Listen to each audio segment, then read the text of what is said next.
अब मैं वही पुरानी पीवी डायग्राम बनाने जा रहा हूँ और ये मेरा प्रेशर एक्सिस और ये मेरा वॉल्यूम एक्सिस और ये जी हाँ ये P और ये V और ये पिछली कई वीडियोस में मैं बहुत मरतबा ये डायग्राम बना चुका, तो उम्मीद है कि आपको ये रट गई होगी। ये मेरा पहला पॉइंट इस पीवी डायग्राम पर, और अब मैं ये इक्विलिब्रियम कंडीशन में है, और लेकिन अब मैं एक पॉइंट से दूसरे पॉइंट पर जा रहा हूँ इस तरह का पाथ बनाते हुए, क्वासी स्टैटिक प्रोसेस को फॉलो करते हुए, और एक स्टेट से दूसरी स्टेट तक, यानी कि पहली स्टेट से आखिरी स्टेट तक पहुंच गया। और मेरे डायरेक्शन आपने देख चुके, तो ये एरिया अंडर द कर्व जो है वो होगा work done by the system. और अब मैं वापस जा रहा हूं, ये मैं वापस किसी आर्बिट्ररी पाथ को फॉलो करते हुए मैं वापस जा रहा हूं, तो नेटवर्क यानी कि पूरा का पूरा काम जो इस सिस्टम ने किया है वो ये होगा। मैं इसे दूसरे कलर में कर लेता हूं। तो ये जो नेटवर्क यानी कि पूरा का पूरा काम जो इस पूरे साइकिल के दौरान मैंने इस सिस्टम पर किया है, जो क्लॉकवाइज डायरेक्शन में है, वो इस पूरे एरिया के अंदर होगा। तो ये net work done by the system, तो अब हम ये भी जानते हैं कि अगर आप इस पीवी डायग्राम के किसी भी पॉइंट पर हों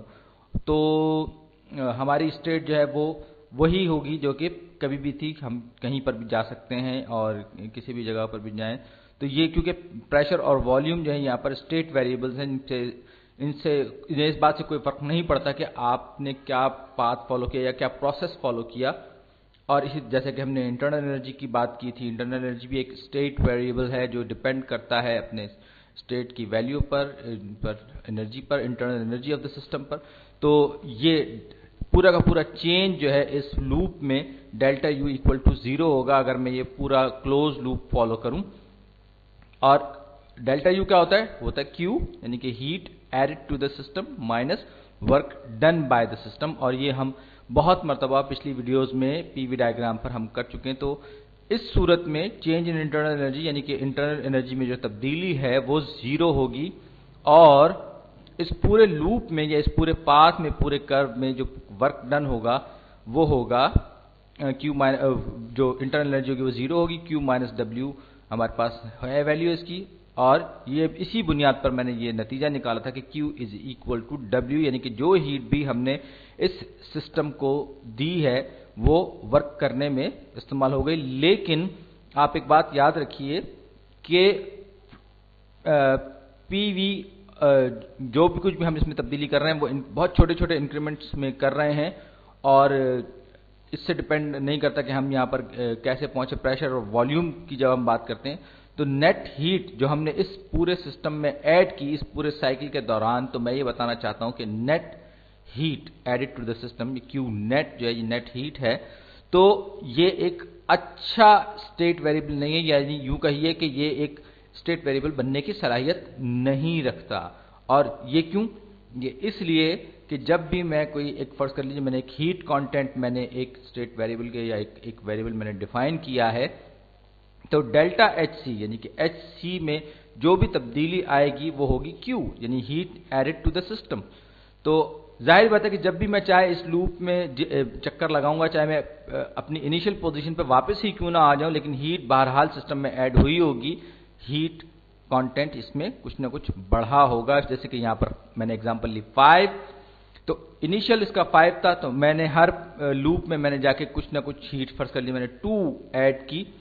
तो 2 ऐड की तो ये 7 हो जाएगा, और ये एरिया अंडर द कर्व जो है ये मजीद ये ऐड हो जाएगा। तो ये Q जो है वो फर्ज कर लीजिए वर्क डन है, तो वर्क डन फर्ज कर लीजिए ये हो गया 2। तो अब मैं जब इस पूरे पाथ पर मैं जाऊंगा, और ये मैं सिर्फ एग्जांपल के तौर पर आर्बिट्रेरी ले रहा हूं, तो ये पूरे पाथ पर जाने के बाद हीट कंटेंट में 2 का इजाफा हो जाएगा, यानी ये 7, अगले चक्कर में 9, उससे अगले चक्कर में 11, यानी कि हर मरतबा जब मैं चक्कर लगाऊंगा इस पूरे लूप का, एक क्लोज लूप का मैं साइकिल पूरा करूंगा, तो ये Q जो है ये बढ़ जाएगा। तो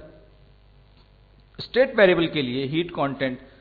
को कुछ और शराइत पूरी करनी होंगी, क्योंकि मैं ये चाहता हूं कि मैं एक ऐसा नया स्टेट वेरिएबल डिफाइन करूं जो कि इससे थोड़ा सा मुख्तलिफ हो और डेल्टा यू और पी वी की तर्ज का हो, तो और एंट्रोपी वगैरह की तरह से हो, यानी कि एक नया स्टेट वेरिएबल हो। और जैसे कि यहाँ पर अगर मेरे पास प्रेशर 50 एटमॉस्फेरिक प्रेशर मेरे पास मौजूद है, तो ये अपनी स्टेट पर यानी कि अपनी पोजीशन पर डिपेंड करेगा, क्योंकि ये स्टेट वेरिएबल इस बात पर डिपेंड नहीं करेगा कि ये किस तरह से हम यहाँ पहुंचे हैं। लिहाजा हम हीट कंटेंट को एक अच्छा स्टेट वेरिएबल नहीं कह सकते, क्योंकि ये हमारे लिए बहुत कोई अच्छी चीज़ नहीं है, क्योंकि इसमें हर बार हर लूप कंप्लीट करने के बाद तब्दीली हो जाती है। तो क्या मेरे पास किसी भी सिस्टम की हीट मेजर करने का कोई तरीका है, आर्बिट्रेरी कोई तरीका है जिससे मैं बिल्कुल उसी तरह कोई हो जाए जैसे कि इंटरनल एनर्जी है या प्रेशर है या वॉल्यूम है? तो देखिए, मैं ये सोचता हूं कि मैं एक नया स्टेट वेरिएबल डिफाइन करूं और जो कि अप्रॉक्सीमेट करे हीट, और मैंने इसको नाम दिया H का, और इसका नाम है एंथैल्पी। एंथैल्पी, जी हाँ, ये एक नया स्टेट वेरिएबल मैं डिफाइन करने जा रहा हूं जो बराबर है internal energy of the system यानी U plus pressure times volume यानी H is equal to U plus PV। तो इसका मतलब क्या हुआ? इसका मतलब यह कि जो भी एंथैल्पी में चेंज आएगी वो होगी डेल्टा U यानी कि change in internal energy of the system plus delta P into V यानी कि change in pressure times volume. और अब क्योंकि मैंने कहा कि ये एक स्टेट वेरिएबल है, और ये क्योंकि ये तीन स्टेट वेरिएबल्स का मजमुआ है जिन पर के फर्क नहीं पड़ता। ये देखिए, इस डायग्राम को अगर आप गौर से देखें तो यहाँ पर P और V जो है दो स्टेट वेरिएबल्स हैं, जबकि internal energy of the system जो है वो भी एक स्टेट वेरिएबल है। तो ये जाहिर बात है कि इस पे भी एक असर नहीं पड़ना चाहिए कि ये अगर ये वैलिड स्टेट वेरिएबल है तो कि ये अगर किसी खास पॉइंट पर है तो उस पॉइंट पर उसकी हमेशा वैल्यू वही रहेगी पीवी डायग्राम में। तो अब हमने क्योंकि इसको एक स्टेट वेरिएबल मान लिया है, ये बात याद रखिए, हमने इसको मान लिया और ये P और U, P और V पर डिपेंड करता है, तो क्या हम इसे किसी तरह से heat content of the system से रिलेट कर सकते हैं या नहीं? तो हम बात कर रहे हैं सारी की सारी internal energy of the system से, जिसमें कि केमिकल पोटेंशियल वगैरह सब चीज़ें शामिल, लेकिन यहाँ हम सिर्फ टोटल काइनेटिक एनर्जी की बात करें तो ये इस केस में heat added to the system minus work done by the system, delta U की वैल्यू है हमारे पास, और ये डेल्टा H, इसको भी लिखता चलूँ मैं। तो डेल्टा H बराबर हो गया Q माइनस W जो कि डेल्टा U है, प्लस डेल्टा PV। और क्योंकि एंथैल्पी की डेफिनेशन के हिसाब से अब चीज़ें कुछ दिलचस्प होना शुरू हैं कि ये work done by the system क्या है? Work done by the system बराबर होगा delta H Q minus work done by the system. मेरे पास क्या है? अब अगर आप याद कीजिए, मेरे पास वही क्लासिक एग्जांपल पिस्टन वाली, जिसपे मैंने कंटेनर पे पिस्टन लगा रखा है और फिर पेबल्स हैं, कंकर पत्थर पड़े हुए हैं, इसको मैं पिछली वीडियोज में बहुत दफ़ा कर चुका हूँ। तो अगर मैं इसको सिस्टम को हीट दूं और यानी कि या ये कि कुछ पेबल्स हटा दूं, तो फिर क्या होगा? यह जाहिर बात है कि ये पिस्टन थोड़ा सा ऊपर जाएगा और ये उसका वॉल्यूम भी बढ़ेगा। और ये हम पिछली बहुत सारी वीडियोज में देखें कि इस केस में work done by the system जो है वो क्योंकि वॉल्यूम एक्सपेंशन पर सर्फ हो रहा है, यानी कि हम कहेंगे P डेल्टा V, यानी कि जो चीज़ तब्दील हो रही है वो है इसका वॉल्यूम। जी हाँ, ये इसका वॉल्यूम है। तो माइनस P डेल्टा V, और ये पिछली वीडियोस का ही, अगर आपने को याद ना हो तो दोबारा देख लीजिएगा, और डेल्टा PV। अब एक बड़ी दिलचस्प चीज़ यहाँ पर होने जा रही है, क्योंकि मैं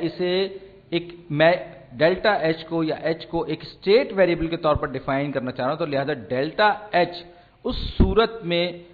heat added to the system के बराबर होगा जब ये दोनों की दोनों टर्म्स जो हैं ये आपस में कैंसिल आउट हो जाएं, इनका कैंसिल आउट होना जरूरी हो जाए, और मेरे पास सिर्फ delta H equals to Q बचे। तो ये किस कंडीशन में सही होगा? तो हम ये दो टर्म्स को बराबर करने के लिए हम लिख सकते हैं कि delta PV is equal to P delta V, यानी कि ये बराबर हो जाए। लेकिन ये किस केस में बराबर होगा,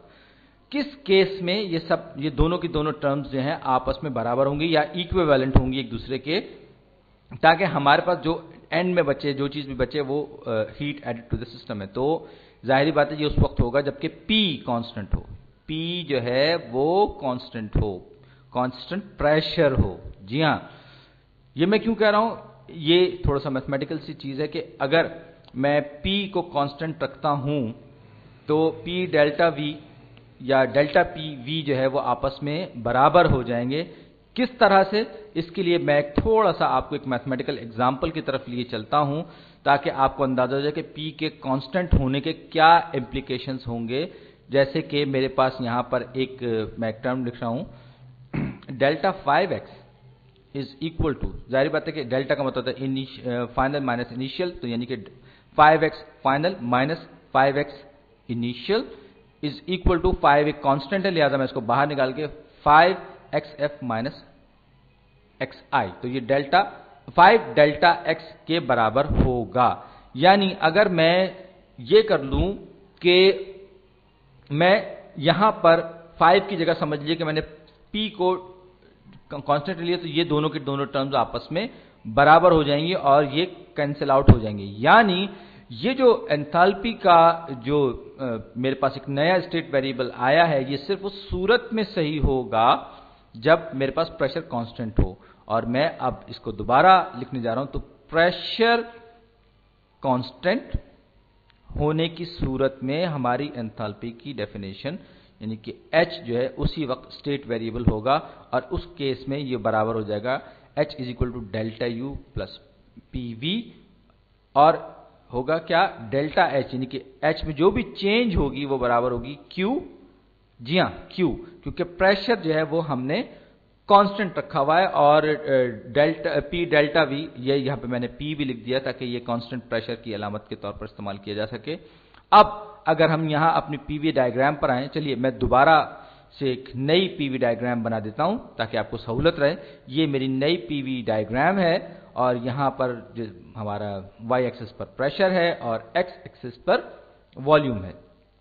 अब अगर मैं एक कांस्टेंट प्रेशर की बात कर रहा हूं, यानी कि कांस्टेंट प्रेशर, तो ये इसका मतलब ये कि ये हमेशा ये इस तरह से एक बात को फॉलो करेगा। मैं यहां से यहां जाऊं, चाहे यहां से यहां जाऊं, वापस आ जाऊं, कुछ भी करूं, यानी कि बैक एंड फोर्थ आगे पीछे होता रहूं, लेकिन क्या होगा कि प्रेशर में क्योंकि फर्क नहीं पड़ेगा, लिहाजा ये हमेशा एक स्ट्रेट लाइन लगेगी और कर्व तो बनेगा ही नहीं, लिहाजा हम एरिया अंडर द कर्व की भी बात नहीं करते। यानी यूं कहें कि हमने इस कर्व की जो पूरी की पूरी डायग्राम थी इसको हमने पिचका दिया और एक स्ट्रेट लाइन में तब्दील कर दिया ताकि हमारा प्रेशर जो है वो कांस्टेंट रहे।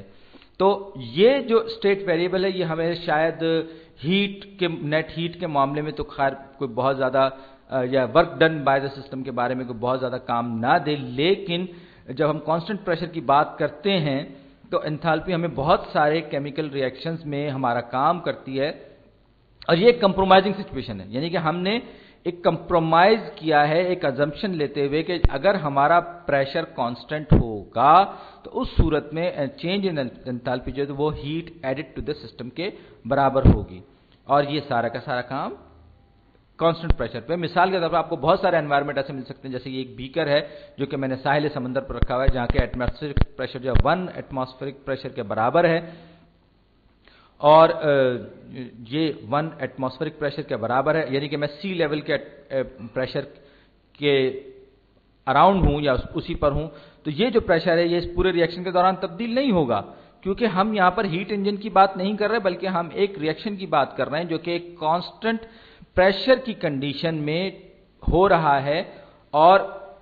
उसमें हमें जाहिर बात है कि प्रेशर कांस्टेंट हम रख सकते हैं। अलबत्ता हीट इंजन जो है वो एक्सपेंशन और कॉन्ट्रैक्शन वाली चीज है, वहां पर ये चीज एप्लीकेबल नहीं होगी। तो जब हीट कांस्टेंट होगी, जैसा कि हमने बताया कि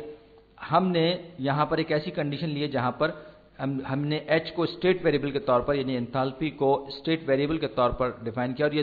बाकी के 3 स्टेट वेरिएबल्स का यूं समझ लीजिए कि U प्लस PV का एडिशन है। तो ये भी जो है ये एक स्टेट वेरिएबल के तौर पर काम करेगा अंडर द कांस्टेंट प्रेशर। ये बात हमेशा याद रखिएगा और ये आगे चलकर आपको पता चलेगा कि इसका बहुत ज़्यादा काम है और एंथैल्पी आगे चलकर हमें केमिस्ट्री में या केमिकल रिएक्शन में बहुत सारी चीज़ों को समझने में मदद देती है, चाहे आप हीट रिलीज करें किसी सिस्टम से या किसी सिस्टम में सी अब्सॉर्ब करें।